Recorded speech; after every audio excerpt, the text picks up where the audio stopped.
Good morning, everybody, and welcome to Coffee and Football, presented by Vaughn Lane. I'm your host, Blake Monroe, where I'm joined each and every morning by Bobby Burton and Jerry Hamilton. Be sure to tell us where you're checking in from this morning, what you're drinking, get your questions in, and be sure to tell us who your favorite number 30 is, as we are now 30 days away. That's a nice number, isn't it? 30 days away from the season starting. But yesterday, guys, practice started. And I want to talk about that this morning. First, I would like to get y'all's initial reactions, what you saw, what you liked, all that. Well, before that, I just want my shades this year are for Ethan Burke. It was Alfred Collins in the past. We're waiting on Alfred to have the year that his talent suggests he could have. This year, the shades are for Ethan Burke. So far, so good. Interesting. Interesting name that you would bring up there. I think that I walked away yesterday, and Jerry, you and I talked about it again last night privately, and then again this morning over breakfast. And I think that the line of the day or the thought of the day is talent. Yeah. I walked out of there yesterday with my head on a swivel because everywhere I looked, there were future NFL players. Or at least, and I want to be there. There's a difference between talent and putting it all together, right? There is so much talent on this roster, it's ridiculous. Now they have to put it all together when they get on the field and as a team. But what Steve Sarkisian and his staff have done from assembling a group of players is, I'm not so sure that 1 to 85. We've said this all summer. We think it might be the most talented 1 to 85 roster. I don't have any doubt. No doubt. That it's the most. I mean, I've been walking through those doors for 36 years. Okay. I've seen every team practice for 36 years. Okay. This is 1 to 85 as talented as you will ever see. I'm not saying that there's a Vince Young in this group, though. That's a TBD. Is Colin Simmons or Arch Manning going to eclipse that level? I don't know, but I'm just here to tell you when, like I said, been doing it 36 years and seen every freshman class come through the door, seen the team practice at least once a year. And everywhere I looked were future NFL prospects. We'll see if they turn into NFL players by how hard they work. And what they're able to put out there this year, but just phenomenal, in my opinion, Jerry, just phenomenal. Yeah, so my biggest takeaway was, yes, and I agree with Bobby, freshman class, we're going to get into a lot of this stuff, I kind of thought the defensive line, interior D-line was going to be better this year. Defensive line as a whole is going to be better. I really don't have any doubt after yesterday. Now, injuries happen. There's things that are going to, make the path a little different probably throughout the game of football like anywhere else. But I think Texas has if you want to upper tier SEC defensive front, the one you want. That was with depth at it. That was my takeaway. Look, there was a group yesterday working out at defensive tackle. It's Cole Brevard, Josiah Sharma, and Rod Watson. And Jerry and I looked at each other, and all three of those guys are NFL players. Yeah. And now they've got to go prove. I mean, Murad Watson and Josiah Sharma have development ahead of them. But when I tell you that you add those three with Alex January, and you're not talking about guys that might get drafted in the 7th round. These are different. I don't know how to put it other than that. And that doesn't even include a Travis Shaw, who's still looked a little hobbled laterally. Levon Johnson was out.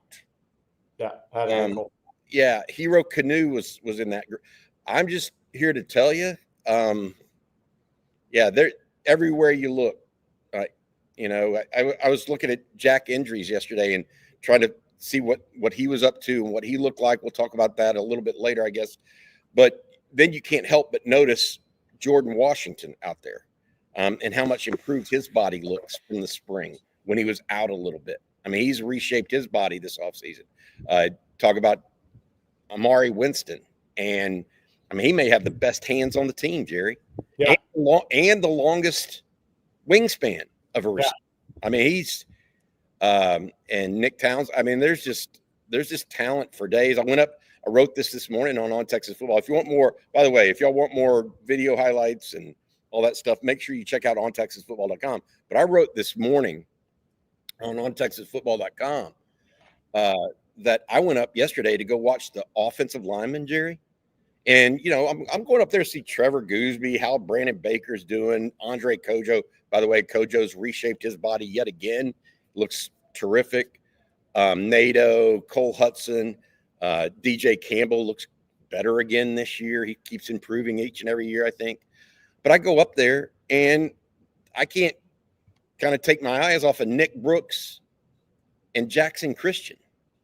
I mean, Jackson Christian is enormous. So I go around this block and try to explain this to folks, and people will want to say, "Oh, you're looking through orange tinted glasses." Well, yes, I am. I don't disagree with that to some level, but I will tell you, like I said at the very outset, I've been doing this 30 plus years. I haven't said this about any other class. So the closest that comes to mind from a recruiting class for this group is 2002. That's it. I mean, there's not another one that's close.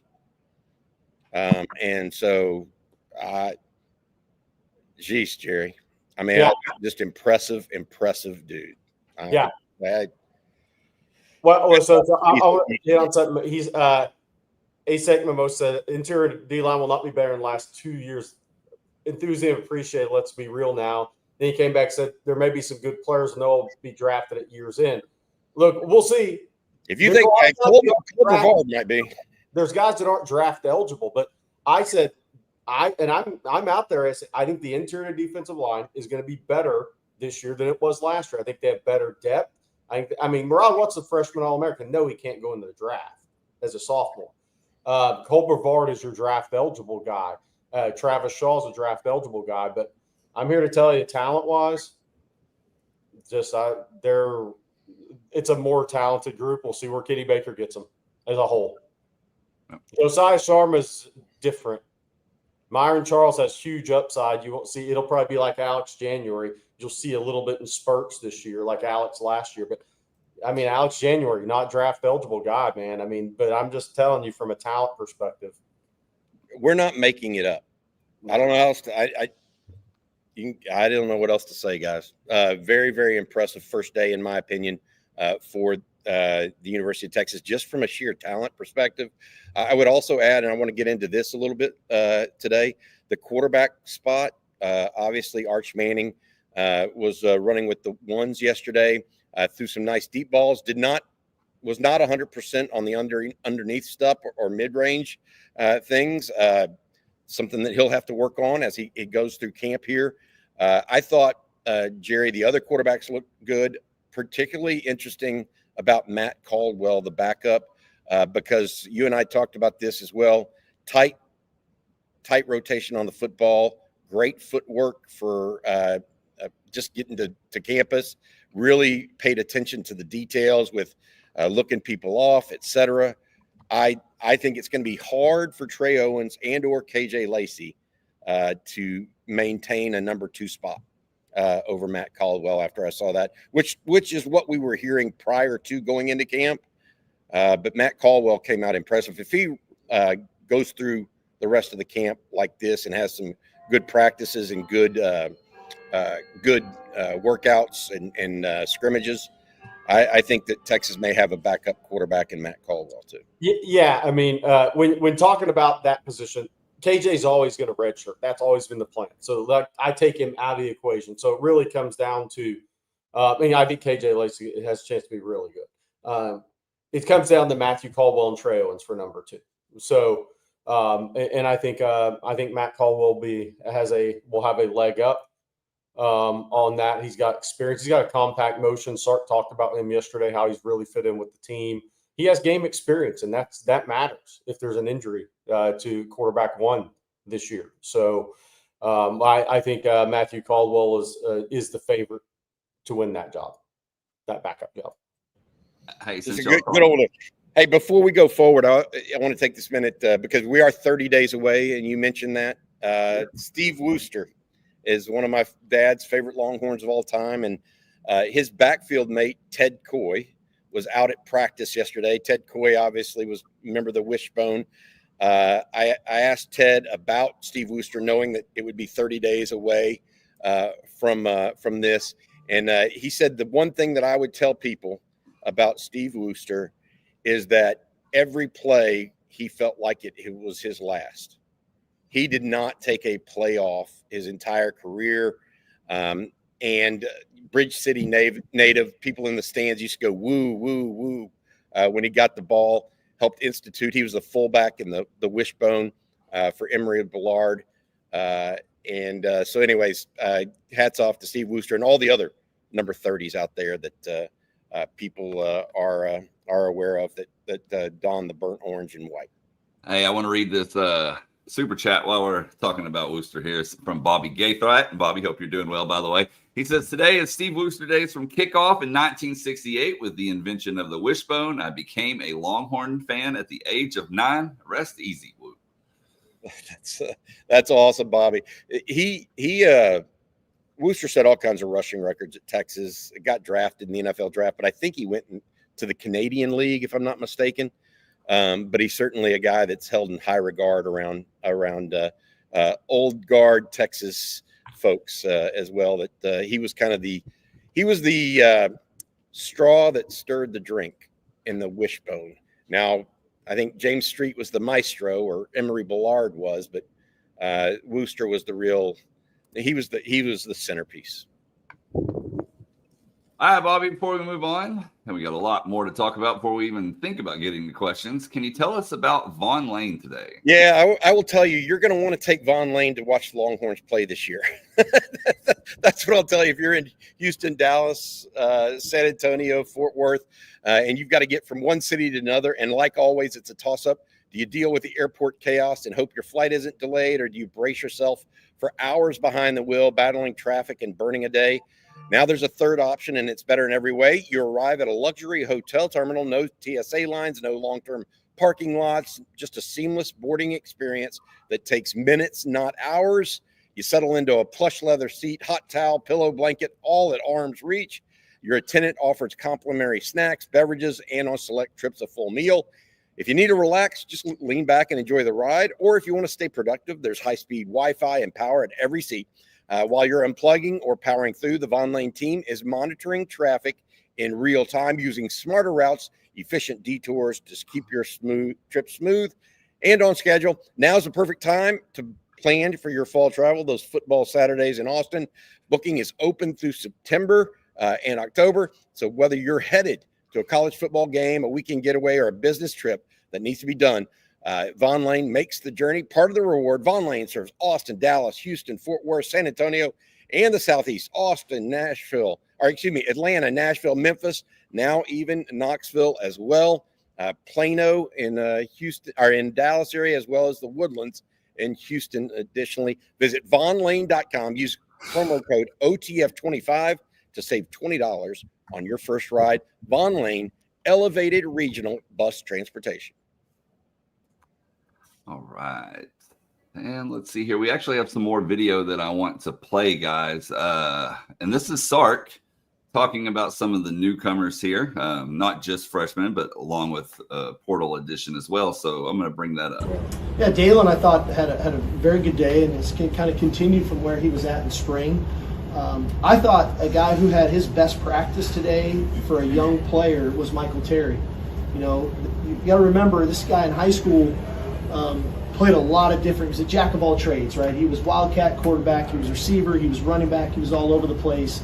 And so spring was, I would say, difficult for him. The transition, graduating high school early, getting here, playing a position, and really detailing the position. I didn't think we saw the best version of him. Today, I saw a really good version of Michael Terry. He looked fast, he looked physical, he looked strong. So that was really encouraging. jumping around. You know, I know this guy is a second-year player, but he's new to us. First time I saw him, I think Murad Watson looks great. I think that's been very encouraging on that front. Lance Jackson, you know, he continues to show, you know, his ability to play, and so a lot of those guys. And again, you know, I'm always hesitant on these first couple days when we're not in pads yet and they haven't gotten sore yet. And this is as good as they're going to feel all year. We just saw it, all right? And so now the bumps and bruises and things are going to start to kick in, and now you see how guys respond to some of that adversity too. There you go. Yeah, so it's interesting. Guys like Michael Terry is very similar to Jelani McDonald for me. Like Michael Terry, and I think he's very comparison. Great, very early in his learning process. So, like, he's still got a long runway learning that position. Because Jelani McDonald was the same way coming out of high school. He's a high school quarterback, played the wide receiver some, he played defensive back some, but he never concentrated on one position singularly. And Michael Terry's the same way. So his runway is way out in front of him. But he is making the strides he needs to. Now, does that mean he's going to go challenge Ryan Wingert? No. But what it is saying is he's making the strides, and I think he's on a path like Jelani McDonald was. And so it meaning got a lot of talent, have patience with it, let it happen over time for him. I love that description, and I love that comparison because it's absolutely the case. This is a guy that's played multiple positions and needs time to cook. You know, the cake. Charlie Strong was talking about it. The cake needs time to bake. Michael Terry is one of those guys because he hasn't played it full time. It was good to see him out there. And Sark's right. Fast, physical, big, impressive looking dude. Just like Jelani McDonald was. He's a little thicker than Jelani McDonald was at the same time from a build perspective, but you know, overall, just tremendous group of guys. Well, we've talked about the newcomers. I've given your initial impressions, but let's take it position by position here. And we'll start on offense. Quarterback, what'd you think? Arch threw it deep really well, like he's going to, and it's deep with good eyes is the thing. It's not just throwing deep balls. It's throwing deep balls with good eyes. And meaning Arch knows how to play the position, right? So he sets up his deep ball with his eyes. Short intermediate, he had a couple of misses yesterday, first day of practice. I think everybody did. Every quarterback did. Had a couple drops at wideout. The ball probably hit the ground more than Sark would like, but he even said at the press conference it was day one. But I thought Arch was solid. Now, we don't see it when it goes inside to the bubble. And Sark said he was with Arch and Caldwell. They split it, and A.J. Milwee was with Lacey and Owens. And Sark said in the post, he said he thought Arch and Matthew Caldwell had really good days. So they saw what Sark saw inside, we didn't see outside. So, but I thought the quarterbacks looked good. I think what's interesting, and we talked about it coming out of high school, but KJ Lacey played in an offense for Coach Matthews there at Saraland, who was a great quarterback at Southern Miss and in CFL and NFL. There is a lot of similarities in what they do with what Sark does. So I think KJ's pretty decisive because he has a really good feel for this early on. Like he looks a little more decisive than maybe Owens did, or definitely did at the same stage. So, but he has that very similar offense that he played in. There are a lot of similar concepts. But yeah, KJ Lacey's really decisive with the football. But I thought the quarterbacks looked solid, Bobby. What we saw. I agree with that. I think that, like I said, I felt like just watching the footwork drills that we did. I think that Arch is 1 and Caldwell's 2 right now, and Trey Owens is going to have to pick it up.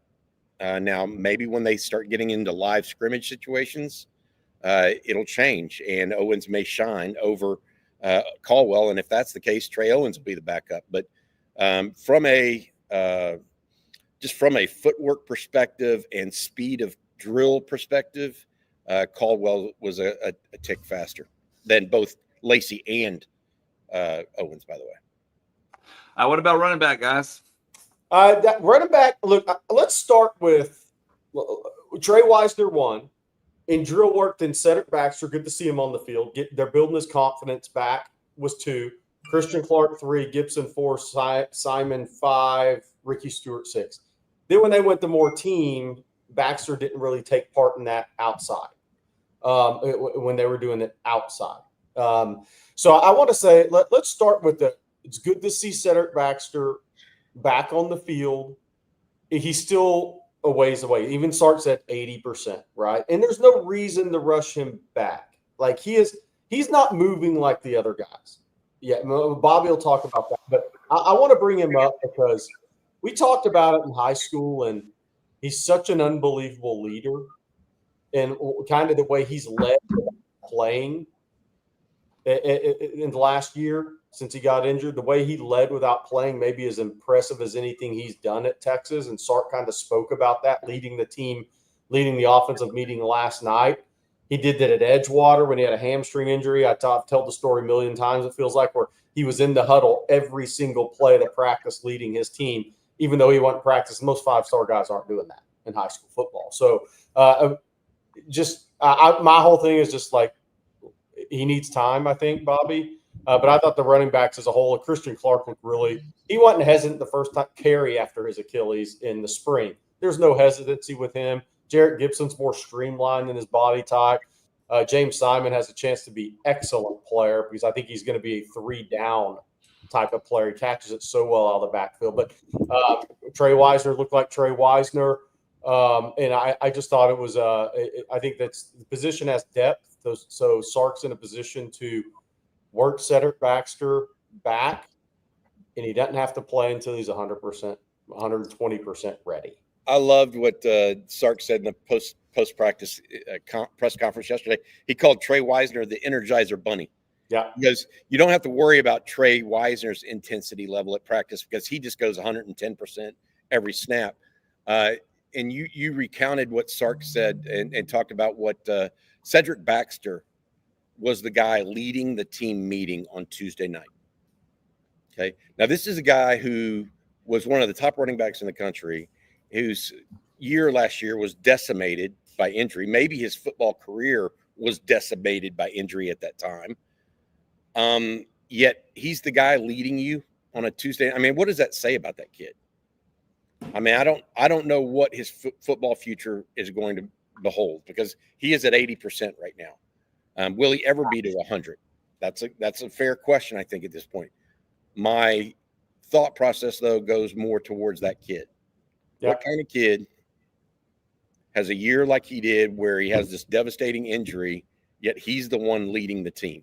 And that's just a strong young man. So my hat's off to him. Overall, at running back, it was Wisner, then Baxter yesterday out of the gate, followed by Christian Clark, then Jarrett Gibson, then James Simon, then Ricky Stewart. So that was the order. You really can't tell a ton in those things other than cutting. Christian Clark did look sharp, in my opinion, and he also looked really good in the screen drill. I think Christian Clark could be a really good screen runner for Texas, maybe better than a Trey Wisner even, because he's got a little bit more acceleration and a little more juke to him than even Trey Wisner. So we'll see how that goes. But I'm encouraged by what I saw. I am concerned about Cedric Baxter long term because Sark said he's 80%. I want to see if he can get to 100 because there's still just a tad bit of difference in his gait. I don't know how else to say that, but I'm hopeful. Sark had some high praise for Cedric yesterday, so let's hope he's on the right path. Yeah. And then we'll talk about wide receiver next. Who stood out there? Yeah, look, I think Emmett Mosley we talked about has great hands. I'll say that. I mean, like I jokingly said last night, him and Amari Winston should have a pluckers deal where they were pluckers gloves. They're natural pluckers of the ball, right? I think Mosley has really good hands, really physical looking kid. I mean, really good frame on him. I think DeAndre Moore is always going to get overlooked because he's just so it's like a Baron Sorrell thing with more athletic talent. It's just like you're so consistent and you're so solid in what you do that sometimes you're never going to get talked about enough. DeAndre Moore's just a really good football player, man. I mean, like with first, second round type ability with a big season. That's just who he is. First guy out to practice again. The guy's got it down. He gets it. So he's Jordan Whittington with more NFL draftable talent is what he is. And so he's always not going to be talked about enough. Ryan Wingo looked great physically. He had a drop, but it was a drop. He had a drop, but people, I don't know if it's on video out there, but if you're running a skinny post from the right side of the field going from south to north, when you look back, the sun's right in your face at that time. So I don't know if it was a sun thing. I don't know, but he looked really good physically, just so smooth. I like all the freshman receivers, man. I think all those guys. I thought Jamie French looked good yesterday. He's just so natural out there. Dalen McCutcheon. Parker Livingstone really sells routes. Well, I don't think he's going to go win 50-50 balls or be asked to do that. Like there's guys that have different strengths, but he really sells routes. He's a long strider. He really is a good double move guy. He's a really good post guy. He has some real strengths to him. So I thought it was a solid group yesterday with a good mix of experience and youth. And look, Texas returns 2 guys that started college football playoff games. I think that's not talked about enough. That was a well-placed ball there from Arch, if you saw that on video.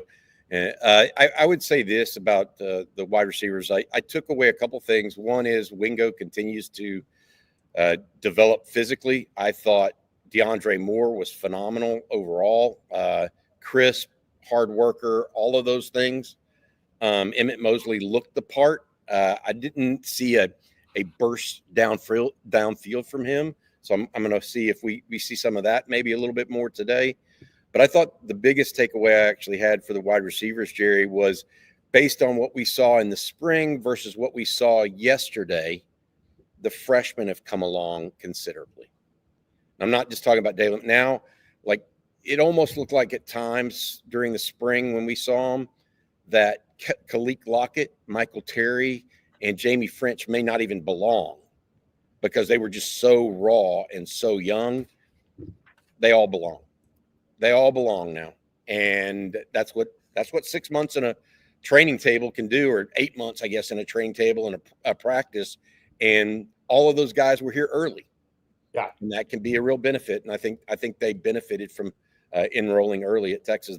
Because of that, I think there's a couple of them that may get some real time this year. Yeah, Khalil Lockett he was a younger kid coming out of high school. Yeah. So he looked kind of like a South Florida kid that I always say physically, right? Like he needed to add significant strength weight combination to his frame. And we talked about it in June when CJ and I saw him around official visits when they were walking out to work out. He looks like he's 10, 12, 14 pounds heavier. Most of it's going to show up in his lower body. The upper body will come more in time. But he didn't look like a 17-year-old kid leaving Saxe High. He looked more like a developed player, especially in his lower body, through June and now into August. He's on the right track physically. And next, we're going to talk tight end. Yeah. This got his band crushed, so let him get over it. This is a really talented. It's a really talented position. I mean, because you have 2 freshmen who are really good players. And does that mean they're playing against Ohio State? We're not saying that. But they have a chance to be really good players. I mean, Amari Winston's got great hands, good wingspan. Nick Townsend's a special athlete at that position. Jack Indries is smooth, just smooth out there. He started like newcomers do. Sark will start those guys at 3rd or 4th team, and they'll just kind of work their way up a lot of times. And but Jack Indries got some run with the ones before they went into the bubble in our window.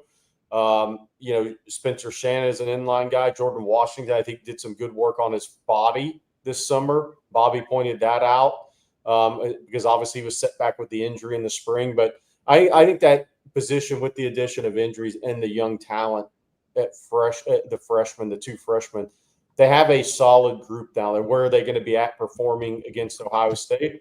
I mean, Injuries has done it at a pretty high level. We'll see where Spencer Shannon and Jordan are when you go play big game. But I would think by SEC time, that position is going to be pretty solid. I actually thought Spencer Shannon looked better too.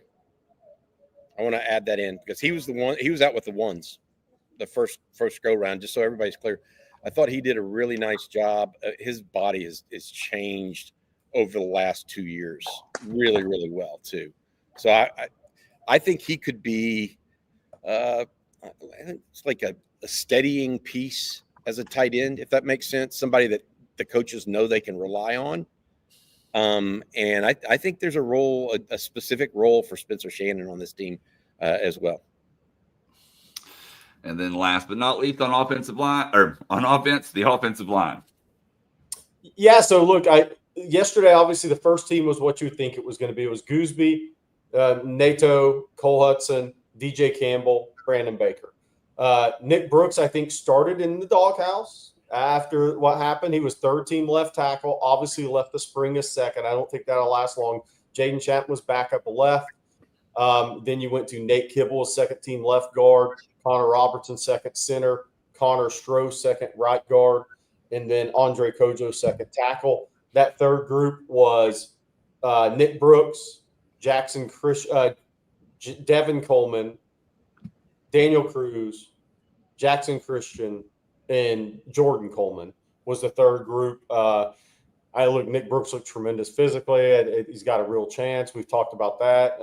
One of the things I noticed when they were working outside zone, a small thing was Nato. You can tell he's been in the program a while, and what he can do in the run game, because the back leg, the landmark is to the midpoint of the defender, and he was really quick getting there. Like, he earned praise from Flood getting there.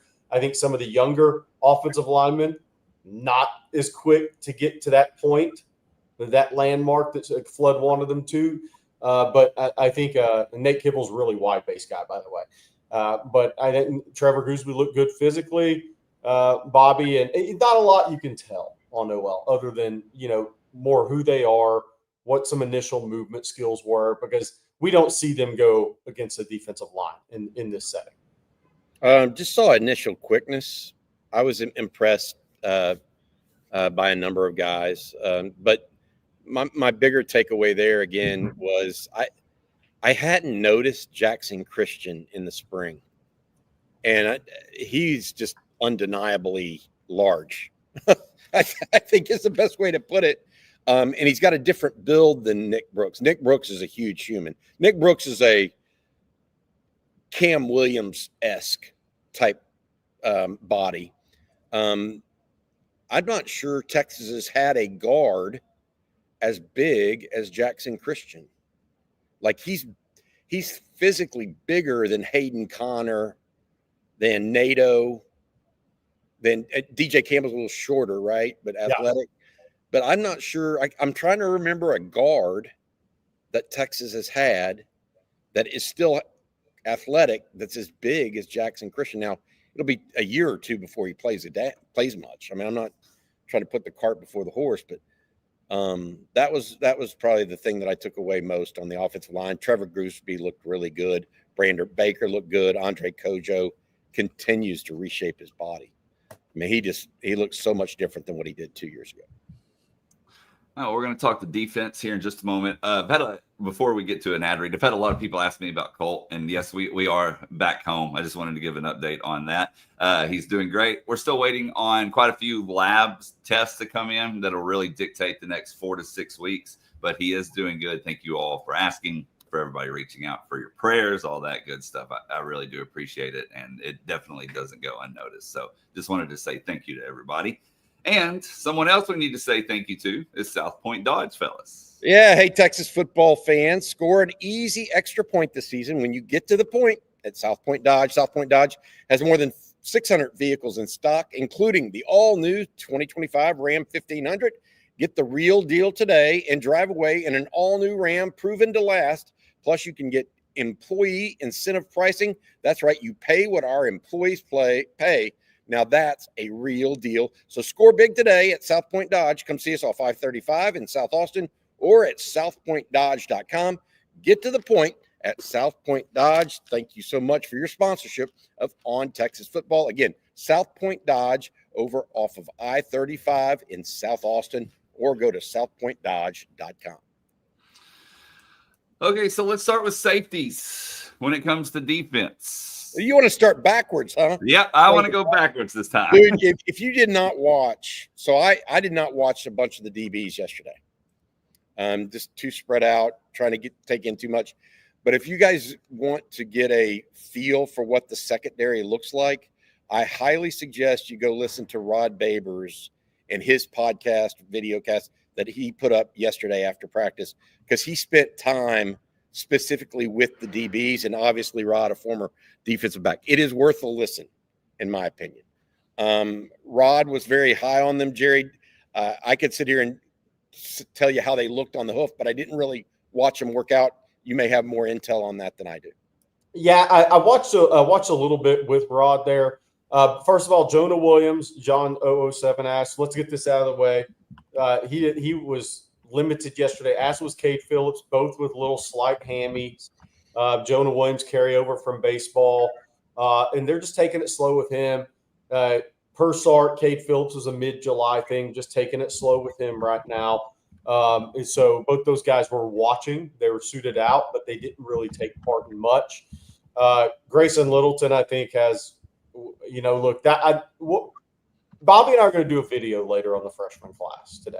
And we're going to talk about what we just think in our years doing this of this class. But a kid like Grayson Littleton getting some run with the ones this early, I mean, with the talent they have is something. And I think he's just got such –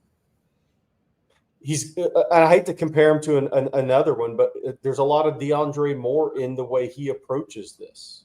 If you talk to people around the program, and that is very important. I mean, in your approach as a young player. So I think he may be your nickel version of the things you've seen from DeAndre Moore and his approach to this sport, and that football, Sark said football is easily number one in his life.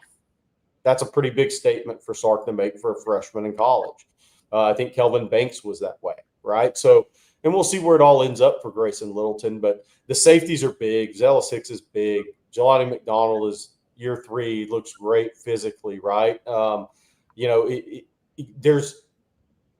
Zealous Hicks has quick feet for 6'2", 205, whatever he is, right? I mean, they got a big group of defensive backs. It was a takeaway for me. Kobe Black looks really good physically because he didn't come in with the streamlined corner body type, right? He was kind of a bigger kid.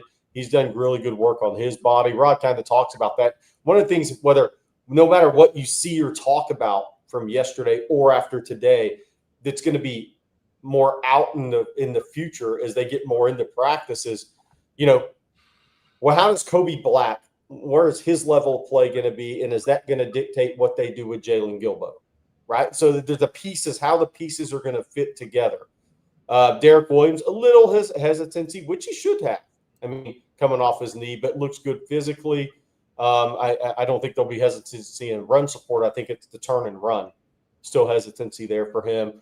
But I thought they looked great on the hoof. As a group, I think they got so much talent there. And I think that there's a big chore for this defensive back, these staff, the defensive backs, finding the mix and match it together.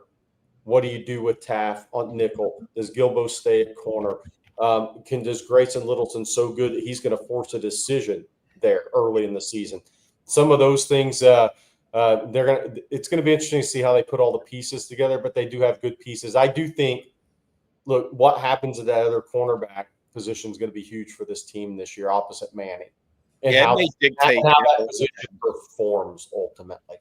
Yeah, that's what Rod came up with. It's just going to dictate a lot of things. If they decide to keep Gilbo at corner, who Rod said looked comfortable at corner, by the way, or moving back to star and insert Kobe Black, who Rod said looked better again this year. As it relates to Grayson Littleton, Jerry talked about the mental aspect that he seems to glom onto, that Grayson Littleton seems to possess, kind of like DeAndre Moore, along with a work ethic. Jeff Howe came up with maybe the best description of how Grayson Littleton reacts to the football. Okay. think of a go-kart, okay? There are gas-powered go-karts where you push the gas and it takes just a hesitating second to go forward. And then there are electric go-karts that as soon as you hit that thing, whoo, Grayson Littleton's more of the electric go-kart. he's got that accelerated that'll pop your head back a little bit. And you know, to me, where that comes from, it's one thing to be athletic, but if you are confident in what you're seeing,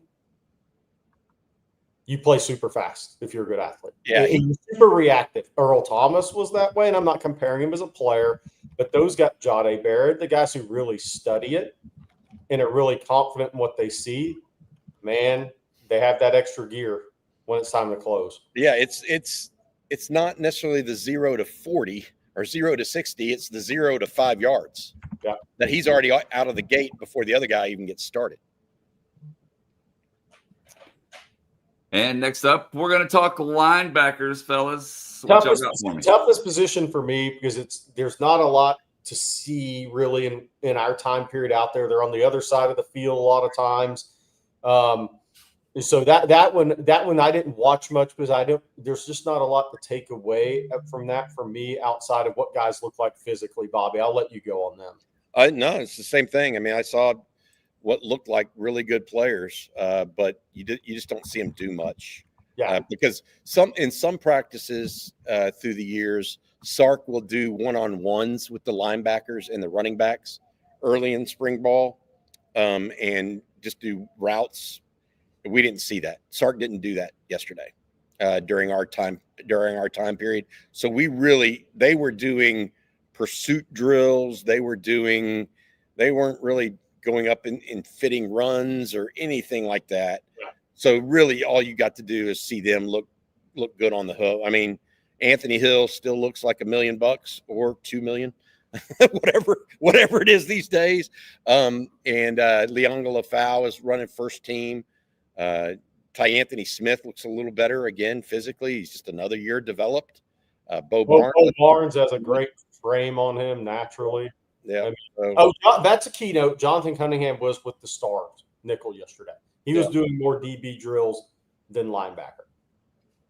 So that was one note that kind of played out like we had talked about when CJ broke that news. I think CJ and Jeff were at Texas high school coaching school last week, and Ray Gates just commented to them, "Oh, Jonathan Cunningham's playing nickel."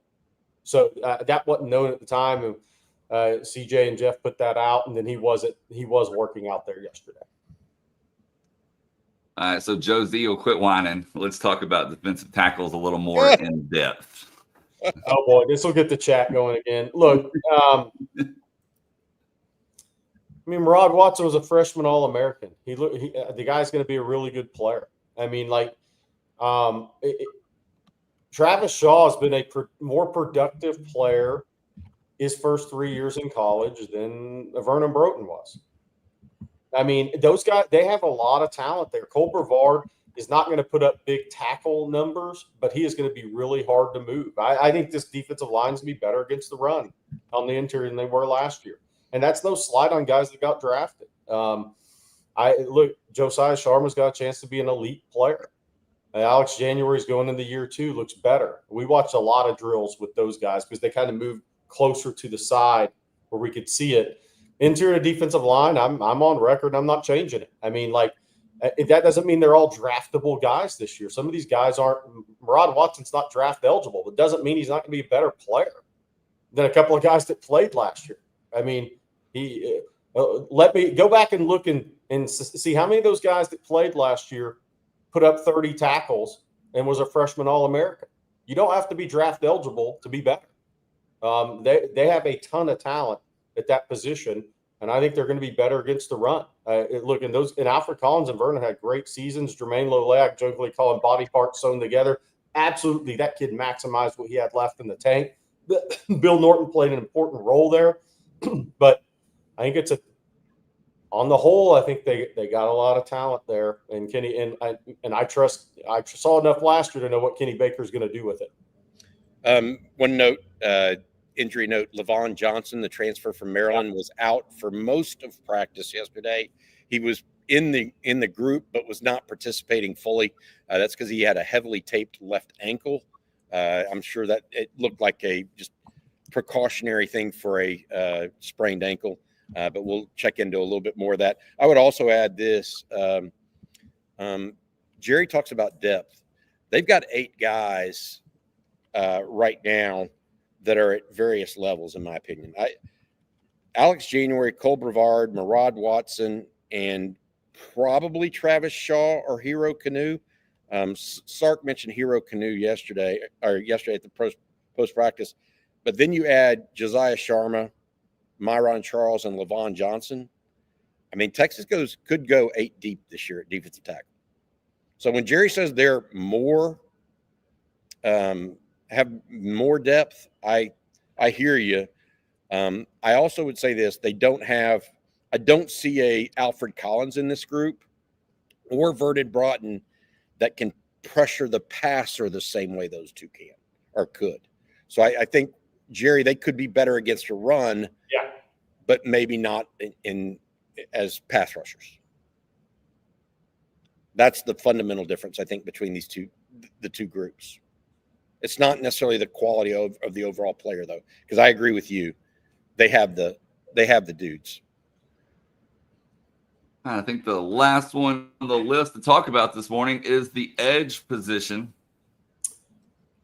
Look, I mean, by the way, Justice Terry worked out more at edge than he did D-line. He came in the last period we watched. We're allowed to watch at D-line, for those that were wondering there. And really, it's been talked about in there.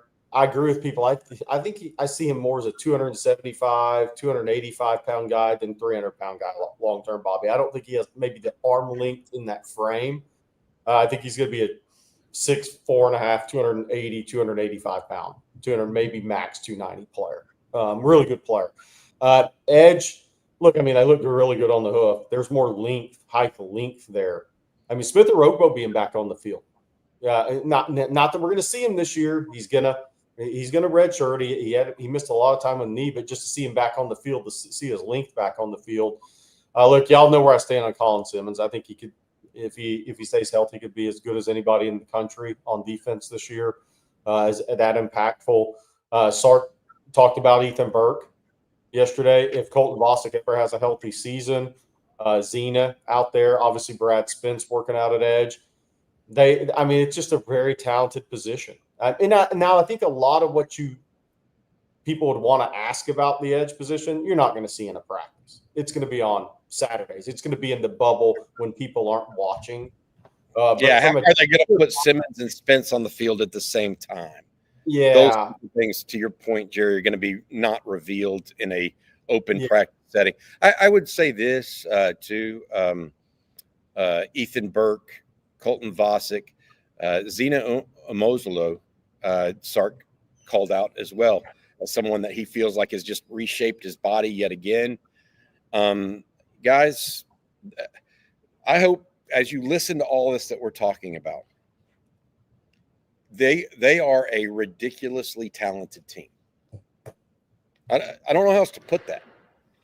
Like ridiculous. I told someone yesterday, I was texting with someone, and it reminds me of those LSU teams in the 2000s and 2010s, like early in the 2010s, where they just had everywhere you looked, there was some guy that looked like a future All-Pro or future NFL. I mean, just that's what this team looks like. The question I have, and some of those LSU teams had to fight, was how good a team are they going to be? Right. The talent is not in question. This is it's just not. Well, it's what 4 straight top 5 recruiting classes, and you're bookended by a number 1, plus the day and age of being a blue blood in the portal looks like. I mean, that's the best way I can explain it. It's like, look at your 4 top 5 recruiting classes in a row at a blue blood school, and then the freshman class is number 1, and you're not even going to see a lot of those guys this year very much. And then what you got in the portal? I mean, Texas got 6 starters out of the portal, maybe 7. I mean, Boomeister, we haven't talked about Boomeister. Boomeister had it going yesterday. Dude, that was ridiculous. Yeah. That was my first takeaway, actually, Jerry, when we were talking about this. what would you grade the Texas punt unit last year? The punt, not the punt return team, but the punt unit. D plus. A D plus, as in D as in David. Yeah, I would probably give them a D or D minus. I just thought they were so inconsistent, from length and just inconsistent. You got a field flipper this year. Yeah, Which helps maximize your defense. This is what I was going to try to say in this category is that there will be no place on the field or no aspect of the game that is better this year than last year than punter. So I don't care if Arch Manning goes 80% and throws 35 touchdowns and 2 interceptions. Yes, that's an A-plus performance by far, right? But I'm here to tell you, Jack Bouwmeester hits with hang time and with distance. It ain't close. Yeah. It is a different sound coming off his foot. He is a potential NFL punter. Okay, right now. Yeah, he'll be in a out of place in a NFL camp. Yeah, he'll be in a training camp next year trying to make a team. Yeah, that's what it's just different. And so of all the things that I saw yesterday, the one thing I can say other than just the talent level definitively is that as long as Bouwmeester is punting the football, Texas is going to be in much better shape. They'll have better hang time. I mean, CJ and I were there. I mean, there's one that was close to 5-second hang time. It was 45 plus yards. Well, the thing with me with having a difference maker in the punt game is it helps maximize your defense. And if you have a really good defense, like here's the difference for me. Can you pin somebody at the 7 instead of the 15-yard line? That puts a lot more pressure on offense when you have pass rush like Texas does. Can you flip a field to help a defense out that maybe has been on the field too long, a couple of possessions in a row, and you can go flip the field and help your defense out? Those things, to me, matter over the course of a season greatly. Put your defense in the best positions to maximize their ability. And I think Texas, through the punt game, has a punter this year that will do that for them. Well, hang time will allow them to down the ball more easily inside the 10. Yeah. If it gets down there. I mean, there's all kinds of different aspects. But, yeah, that was there's a different caliber there. Just period. I mean, I don't know if it'll end up being an A or A plus, but if the punt unit is not an A or an A plus, it won't be because of the punter. It'll be because some sort of blocking breakdown, like what happened against A&M, or somebody will fall down, or who knows. But the punt unit, it ain't going to be on the punter, almost assuredly. Now, he may shank one or two, but that ain't happening very often. Field goal kicker, I didn't see anything yesterday with that. They didn't kick. Yeah, we saw him walk in, and that was it. Yeah, they may have been in the bubble kicking. Yep. Okay, well, it's time to get to some questions. And normally I wouldn't do such a 180 on topics because we got a lot of team-related, practice-related questions. But this is a special one here from Rudy O. He says, I'm celebrating my 33rd anniversary today. So first off, happy anniversary, Rudy O. But he says, watching the show with my wife, and she is a Kamehameha grad. She wants a Malachi leaf flip for Christmas. What do you have for me, Jared? Why are you asking me? She should be the one getting the scoop on this. Send her my email address. We'll work together on this one. Sounds like y'all need to go back over there for a game and let her, go back to her old high school and ask the school counselors what's going on. Yeah, wear a Longhorn shirt while you're at it. Happy anniversary, Rudy. Yeah, definitely. That's great. All right, let's get to some super chats now. And first off, Timothy, you put in a super chat. Nothing was attached to it. I looked all over for a comment or a question. I could not find anything. So if you'll just put that in the chat regular, we'll make sure to get to it. But thank you for your super chat. And then Horn for Life says, if you only get 2 choices, which would you pick?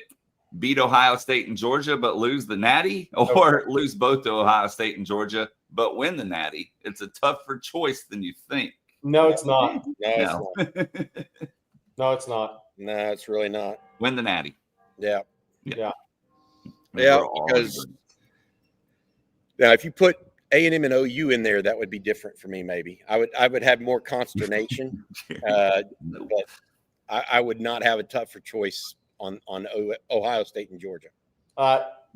Look, Natty, it's not even close. Even if it was A&M and Oklahoma, it's just you go 0-2 against OU and A&M, you're not winning that. You're not winning it anyways. Well, I mean, Ryan Day was almost fired last year and then won a title. So, it's possible. But if that's the decision, it's an easy choice. Yeah. That was because Ryan Day lost multiple times to them. Our next super chat here from Sugarcane Daddy says On3 listed PK as the number 5 defensive coordinator in college football. What do y'all think? He says it feels low to him. That's a tough one for me. You have to really study who's doing more with less. There's so much that goes into that. I don't have an opinion on that one. All I can say is this. He has constructed the defense and the personnel department, Brandon Harris and Chris Gilbert and all those guys. He has constructed a roster that now fits his defense very, very well, Jerry. Long-armed edges that can get after the quarterback, interior guys that can stop the run, linebackers that can run, smart defensive backs that also have athleticism and speed. He didn't have that out of the gate at Texas, and his numbers showed it. They had a really bad defense that first year. Every year since, though, that defense has improved as he's gotten more pieces that fit what he wants to do. So I'm a big believer in Pete Kwiatkowski if he has the pieces he needs to make his defense work. Because when he does, it's clear he's a top 5 coordinator to me. Yeah. Without them, Jerry started talking about who does less with more, et cetera. Well, that's a fair question. Hey, Blake, you got to bring up this photo in the background just so I can see it. The one I have queued up? Yes. Okay, well, then let me go ahead and jump over to that super chat because that's why I have it queued up. Mike Gosnell here says, sounds like Josiah Sharma has the makings of a special player. He looks menacing physically. Will he see time this year? Oh, he's definitely going to play this year. Look, and I thought coming out of high school, I kind of compared him to Shawn Rogers, was what I saw on tape with him. He's so big, though. I mean, he's 6. Like Shawn Rogers wasn't this big until he was 26 years old, right? 25 maybe. Josiah Sharma's 6'4" and change and 355 right now. And I'm not saying he's going to be as good as Shawn Rogers from day one. That's not what I'm saying. But is he going to play this year? Yeah, he's playing this year. I don't think there's any doubt about that. And he has a chance to be have a real career in football if he stays healthy. And that's what I'll say. I mean, his natural strength, the ability to bend at that size, his quickness. He's a guy that can react and laterally react to things. And you saw a little bit of that yesterday in some drill work with Kenny Baker. The guy, and I'm telling you, Myron Charles may have the best frame of all those defensive linemen. I mean, he has the longest arms. I mean, Myron Charles' ankles skinny or so skinny for his frame, it's ridiculous. But Josiah Sharma, Texas got 2 dudes on the freshman on the defensive line. They both should be really, really good players, and Sharma has a chance to play a long time. With Sharma, it's really simple. Is he going to work hard and get after it? Because if he does, the world is his oyster, guys. Naturally strong, great punch, quick, and just size for days. I mean, what else do you want? Yeah. Athletic. I mean, he's athletic, and he's 350-something, 360-something pounds.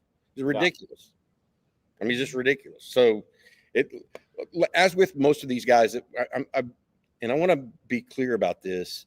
I came out of the gate pretty hard on this freshman class as a positive. I think they just ooze so much talent, right? There have been great talents at the University of Texas before that didn't follow through. Right. So I can call this the most talented team I've seen come in, or freshman class I've seen come in the doors at Texas. But there's a whole lot of doing between here and there.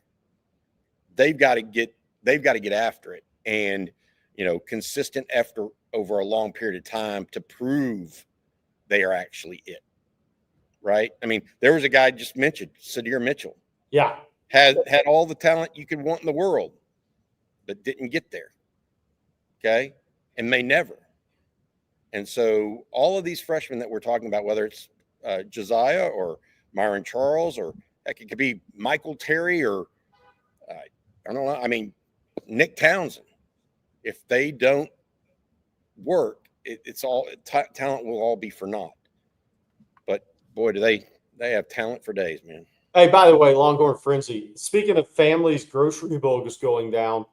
Devin Coleman, Jordan Coleman, and Isaiah Coleman are now on the Texas meal ticket. So the Coleman family grocery, because that's 6'5", 360, that's 6'4", 335, and the little shrimp Isaiah 6'1", 292. So that's the grocery bill that went down. Can you imagine that? No. Like I mean, literally, you just gave yourself like probably a $2,000 a month raise. Yeah. Just by sending them off. And he sent them off to college. Usually it's the other way around. When you send them to college, you have to pay more money. Yeah. It's the opposite for the college. But while we're on that, transfers on DL through the day one. Travis Shaw coming off the knee. I mean, he's massive physically. I mean, and I think Travis Shaw's a more productive player in college than I think maybe given credit for. I mean, he's a guy that's put up pretty decent numbers, plays to run well. Murad Watson, I think, has got a chance to, he's a freshman All-American. What are we going to say about a guy like that? And I actually like that he's 6'2" and a quarter and 320, right? He can win leverage battles. He's not every guy has to be 6'5", 350. Levon Johnson was out injured. As far as that goes, Hero Canoe is probably running third team right now. I think it's whether it's Alex January and Murad Watson next to Culver Vard. Culver Vard's going to be really hard to move in the run game. His role is going to be very important. Then and then Travis Shaw. I think that's your first four. So however it works out, Culver Vard, Alex January, Murad Watson, Travis Shaw, probably your first four. After that, I think you're going to see Josiah Sharma and Hero Canoe right now. Levon Johnson out injured. Myron Charles is there as well. We'll see what kind of strides he makes because athletically he's got some juice now at that position and length. All right, Bobby, we got a super chat for you from Burt Reynolds Jr. He says, Bobby Burton, are you going to go 11-1 after seeing practice in real life? No change. Look, at the end of the day, you can be as talented as you want to be. You got to put it all together. Mm-hmm. So as you got to put it in perspective. I thought they were going to be really, really talented this year. Now I know they're going to be really talented. Okay. At the same time, they've got to go out and execute, minimize mental errors and miscues. That's part of football. If football were just about talent, I mean, it's not. It's a team sport. It's about execution. It's about development. It's about doing things right when there's 100,000 people screaming in the stands with 2 minutes left to go. Yeah. Not hitting a field goal from 35 yards to win an SEC championship. You know, you can't staying those things. Staying healthy at key injuries. There's at key positions. Staying healthy at key positions, right? I mean, there's it doesn't matter how talented you are. If you get a run of injuries at a position, it derails your season a little bit. So, I mean, we've seen that the last 2 years at running back with Texas. I mean, Jonathan Brooks' injury late in the season against TCU, that really hurt. There you go, Marcus Myers. That really hurt when you got to the Washington game. Was what happened. You had fumbles. You had turnovers. Last year, the running back injuries. What I think Texas missed last year with the injuries of Cedric Baxter and Christian Clark were your red zone running backs. Your guys that you'd have handed the ball off to in the Ohio State game inside the 5-yard line in Cedric Baxter. So you got to stay healthy at the right positions. Cam Williams' injury last year against Clemson. If you had a bye, he wouldn't have got hurt. If you make that field goal to beat Georgia, he doesn't get hurt against Clemson. And he's probably looks a hell of a lot different against Jack Sawyer in that game than he did injured. So you got to have the injury luck as well. I mean, just look at college football. Look at college basketball, how that's impacted the NCAA basketball tournament the last 2 or 3 years with some of the major injuries that have gone on. So you gotta stay healthy too. That's a big part of it, to go with what Bobby said. And you better have good leadership when the time's up. I would say this, and adding to the point about the talent, and then the talent has to be developed and cultivated, etc. And I mentioned Sadir Mitchell being one of those that just didn't do it, right? And we saw that firsthand transpire here. The difference is that I've seen other good classes at Texas, not like this, that didn't necessarily, that weren't cultivated and developed, because the culture already on campus wasn't necessarily what it needed to be. One of the things that gives me a lot of hope, or even confidence to some degree, is the amount of the level of buy-in throughout the team that Steve Sarkisian has created and his coaches have created. And so I do think that I don't want to be a naysayer about all these guys and say, oh, yes, they have talent, but now I don't want to pretend like they can't go do it, because I think they can. And I think what's more is they're in a scenario now where they're coming into a roster and a program that expects winning, that expects certain standards. And I think that's even going to help them, actually, not hurt. But until they do it, it's a different, you got to do it. Can't just talk about it. Yeah, so I want to bring something up, because I need the chat's help on this, because we're busy with the Texas side of things. What are people saying about DJ Lagway's latest injury? Is it still just that he's in a boot? Is he not practicing at Florida right now? Because that's going to be – that guy's ability to stay healthy is going to impact not only Florida, but could impact Texas and the SEC this year. So whatever you guys have on that, I don't have anything on that, but because we're so busy with Texas. But if somebody has the latest on that, or what people that cover Florida are saying, that'd be great. Well, something that will impact your travel in an amazing way is Vaughn Lane. Bobby, let everyone know about it. You've got to get to one city from another, and like always, it's a toss-up. Do you deal with the airport chaos and hope your flight isn't delayed? Do you brace yourself for hours behind the wheel, battling traffic and burning a day? Now there's a third option, and it's better in every way. It's Vaughn Lane. You arrive at a luxury hotel terminal, no TSA lines, no long-term parking lots, just a seamless boarding experience that takes minutes, not hours, literally 10 minutes max, 15 minutes maybe. You settle into one of those 22 oversized first-class seats with a 140-degree recline, leg rests, and cabin attendants serving complimentary snacks, beverages, and on select trips, full meals. Need to relax, lean back, and enjoy the ride? Or if you want to stay productive, there's high-speed Wi-Fi and power at every seat. Fall travel is booking fast. Reserve now for October trips to Texas versus OU in Dallas, F1 and ACL in Austin, or college football weekends in Nashville, Dallas, Fort Worth, Houston, wherever you may be. Vaughn Lane connects Austin, Dallas, Houston, Fort Worth, San Antonio, Nashville, Atlanta, Memphis, and now Knoxville, the Woodlands, and Plano. Visit vaughnlane.com and use code OTF25 to save $20 on your first ride. It's the new way to go. Vaughn Lane, elevated regional bus transportation. Thank you so much for your ongoing sponsorship of On Texas Football. We absolutely appreciate you making this possible to bring you guys coffee and football every morning. By the way, so just absolutely a follow up to that. Said calf injury, calf strain for DJ Lagway. Better take those serious, because you know what happens if you don't. The Achilles goes. We've seen it in basketball. They better be very careful with that if it's a calf strain.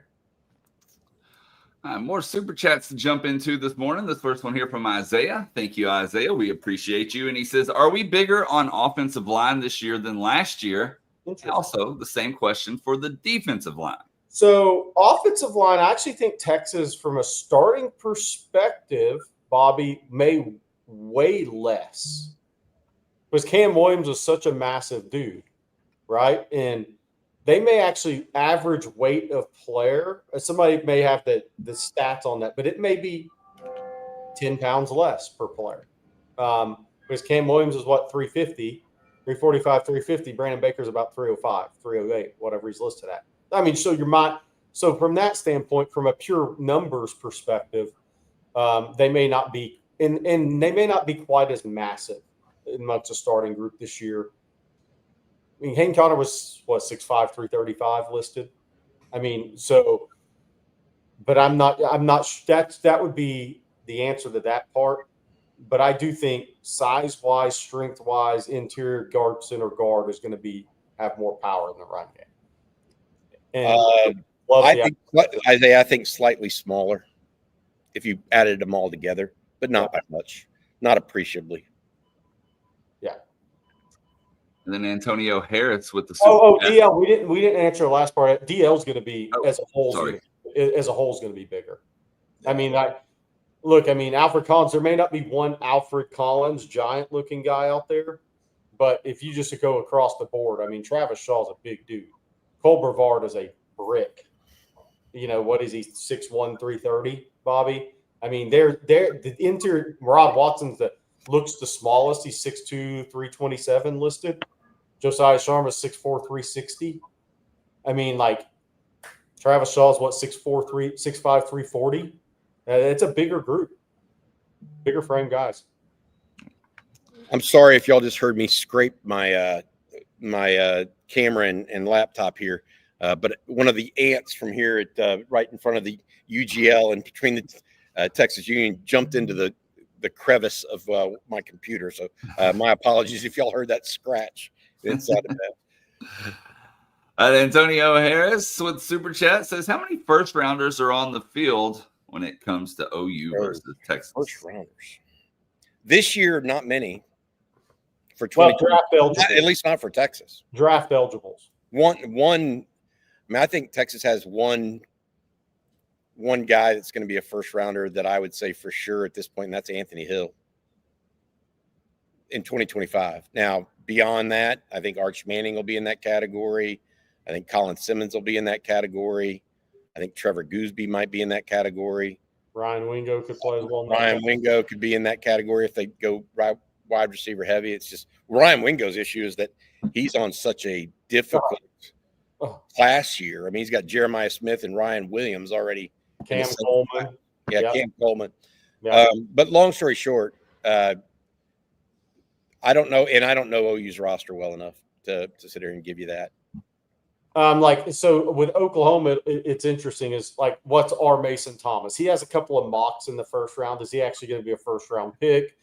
I'll say this: our Mason Thomas got manhandled by Kelvin Banks last year. Right.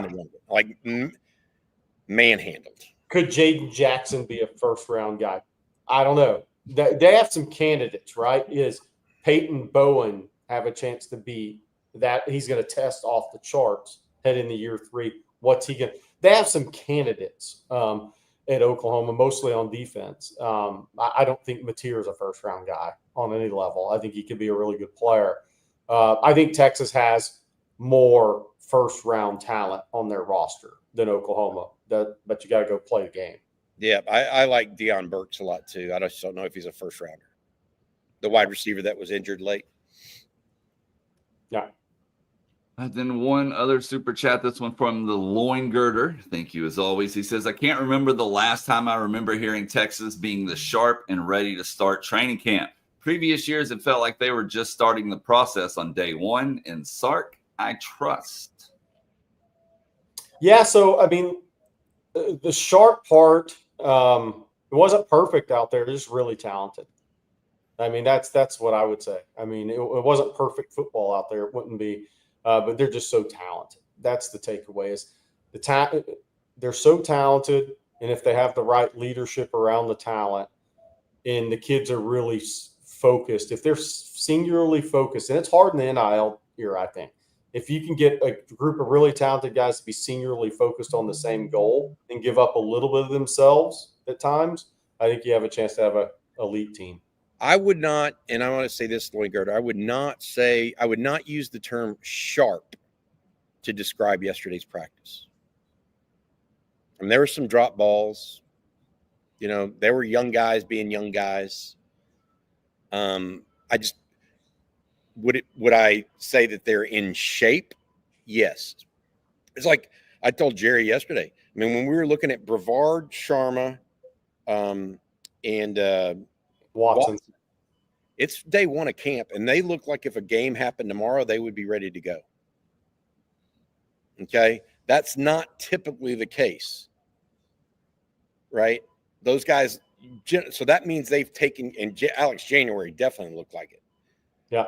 They've taken care of their body. So from that way, they're sharp, but it wasn't necessarily what I would call a sharp practice. Too many drop balls, maybe a couple of mental error type things, but a couple of throws that won't be missed in practice 3 or 4, or shouldn't be missed, should not be missed in practice. By the way, practice schedule, somebody asked earlier, same time today. So pray for Bobby's calves today. It's really hot out there. And then the next 2 practices are 6:30 at night. And then they have first scrimmage is next Saturday. That will be next Saturday, followed by the second scrimmage after that. Next week will be Monday and Tuesday practices as well, I think. And then they'll take Wednesday off and go back Thursday, something like that. Let's answer this one because they're drastically different players. Livingston, the next Jordan Shipley, drastically different players. Jordan Shipley was a slot machine that could play anywhere, but he was a quicker, darting, fast, great route runner, unbelievable in the short and intermediate game. I think Parker Livingston's more of a down the field guy without being a guy that's going to leave his feet and go make unbelievable 50-50 catches over 6'3" corners, but a route runner down the field with a longer stride. I think they're drastically different players. They are, because Jordan Shipley's, he is more similar to Jackson Shipley than he is Jordan. How about that comparison, Jerry? Jordan Shipley could cut on a dime. Yes. Jackson was more of a little bit longer strider. If that makes sense. And a taller, bigger catch radius, maybe. As talented as Texas is right now, if Jordan Shipley walked out, he'd be the best receiver on the team. Oh, yeah. So that's like the difference. Yep. All right, let's see here. 2 more super chats before we go. Jay Lee says, what will Simmons be asked to do this year that he didn't have to do last year? And will that impact his productivity as a rusher?